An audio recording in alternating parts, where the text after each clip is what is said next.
I set out to tell a story about an experience that I had in 1982 at a No Nukes rally and music festival called Peace Sunday, where I inadvertently started a movement with the chant, "What about the dog?" among 100,000 people. I have tried to tell that story for years, even decades, but it was not until I heard this new word liminal was I able to really come to understand why that experience was not only magical, but disclosed a plethora of other equally fascinating stories.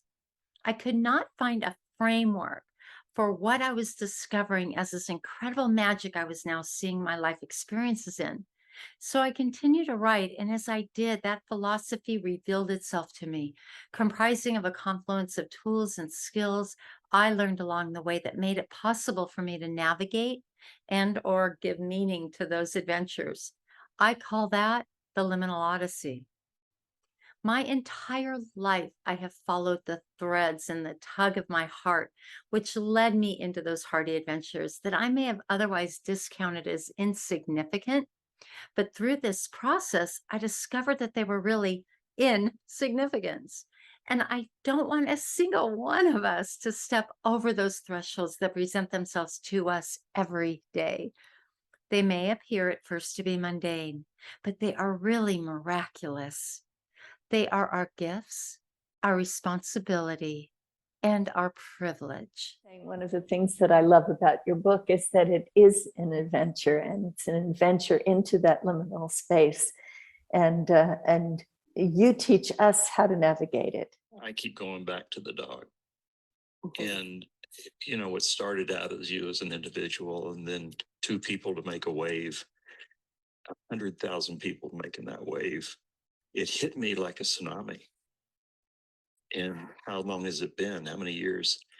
And it was so powerful the way you wrote it and the way you shared it. It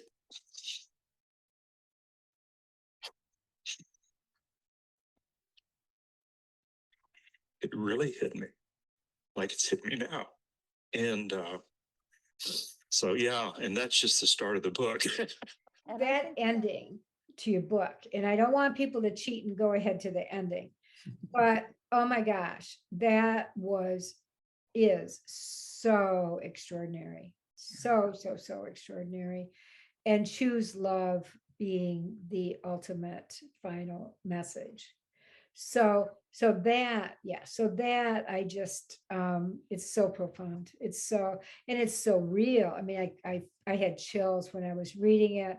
So, like I said, the root chakra is our basic needs, and your chapter on intergenerational trauma and the angel core, which is chapter 9 in the Liminal Odyssey, really to me has to do with the root chakra, because your 12 practices really take people into that space where they can apply the trust frequency to their lives.